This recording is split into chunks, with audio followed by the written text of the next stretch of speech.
এবারে মালা বদল হচ্ছে। সবাই মিলে মা একটু উলট ধরবে, সবাই মিলে।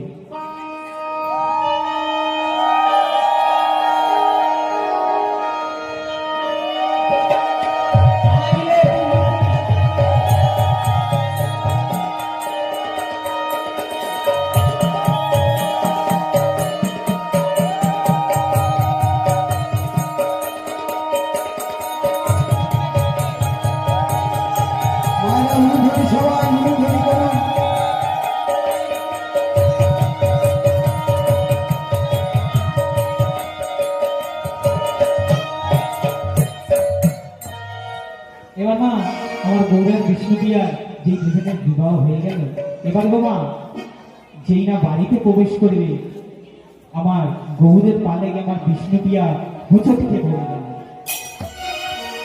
এ কি মা, এই যে কি অমঙ্গল, এমন ভাবে পড়ে গেল, পাও মা কেটে গেছে। তখন আমার নিমাই বলছে, মা আমি তোমার দাসী এনেছি বলে এবারে যেই না নিমাই আমার শিবসঙ্গনে চলে যাবে তখন